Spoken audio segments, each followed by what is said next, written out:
Me voici dans ma chapelle ardente, et de toutes parts, à droite, à gauche, je vois la forêt des flambeaux qui m'entourent, non point de cire allumée, mais de puissants astres, pareils à de grandes vierges flamboyantes devant la face de Dieu, telles que dans les saintes peintures on voit Marie qui se récuse. Et moi, l'homme, l'intelligent, me voici couché sur la terre, prêt à mourir comme sur un catafalque solennel, au plus profond de l'univers et dans le milieu même de cette bulle d'étoiles et de l'essaim et du culte. Je vois l'immense clergé de la nuit avec ses évêques et ses patriarches, et j'ai au-dessus de moi le pôle, et à mes côtés la branche et l'équateur des animaux fourmillant de l'étendue, cela que l'on appelle voie lactée, pareil à une forte ceinture. Salut mes sœurs. Aucune de vous brillantes ne supporte l'esprit, mais seule au centre de tout la terre a germé son homme, et vous, comme un million de blanches brebis, vous tournez la tête vers elle qui est comme le pasteur et comme le Messie des mondes. Salut étoile. Me voici seul. Aucun prêtre entouré de la pieuse communauté ne viendra m'apporter le viatique. Mais déjà les portes du ciel se rompent, et l'armée de tous les saints portant des flambeaux dans leurs mains s'avance à ma rencontre entourant l'agneau terrible. Pourquoi? Pourquoi cette femme? Pourquoi la femme tout d'un coup sur ce bateau? Qu'est-ce qu'elle vient faire avec nous? Est-ce que nous avions besoin d'elle? Vous seul en moi tout d'un coup à la naissance de la vie, vous avez été en moi la victoire et la visitation, et le nombre et l'étonnement et la puissance, et la merveille et le son. Et cette autre, est-ce que nous croyons en elle, et que le bonheur est entre ses bras?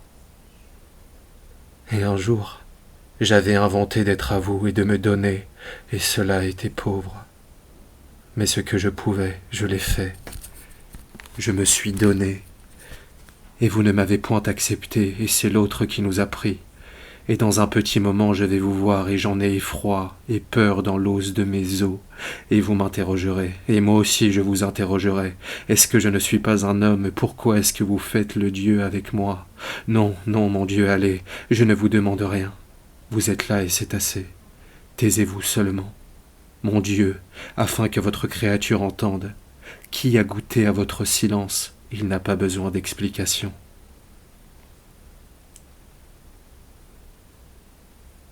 Parce que je vous ai aimé, comme on aime l'or beau à voir ou un fruit, mais alors il faut se jeter dessus. La gloire refuse les curieux, l'amour refuse les holocaustes mouillés. Mon Dieu, j'ai exécration de mon orgueil. Sans doute je ne vous aimais pas comme il faut, mais pour l'augmentation de ma science et de mon plaisir. Et je me suis trouvé devant vous comme quelqu'un qui s'aperçoit qu'il est seul. Eh bien, j'ai refait connaissance avec mon néant. J'ai regoûté à la matière dont je suis fait. J'ai péché fortement. Et maintenant, sauvez-moi, mon Dieu, parce que c'est assez.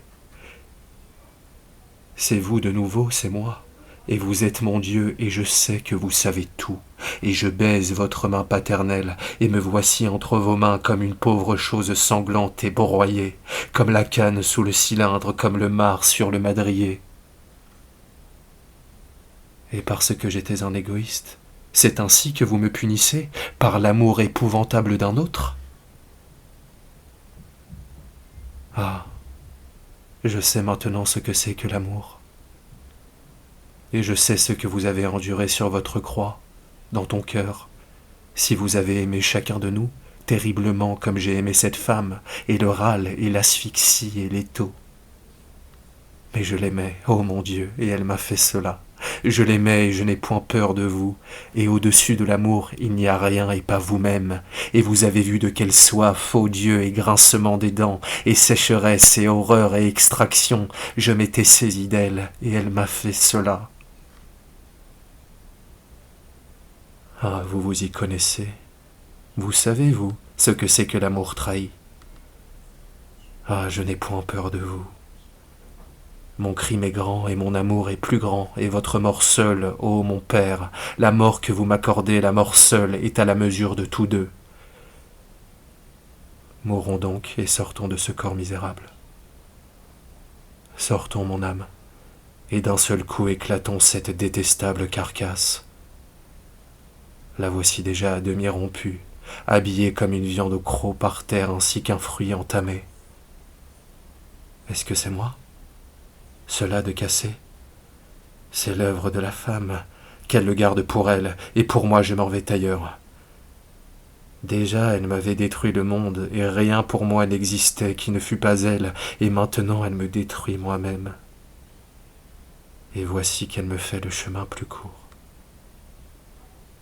Soyez témoin que je ne me plais pas à moi-même. Vous voyez bien que ce n'est plus possible. Et que je ne puis me passer d'amour, et à l'instant et non pas demain, mais toujours, et qu'il me faut la vie même, et la source même, et la différence même, et que je ne puis plus supporter d'être sourd et mort.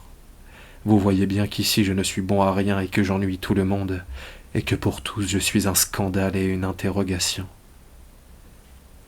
C'est pourquoi reprenez-moi et cachez-moi, ô Père, en votre giron.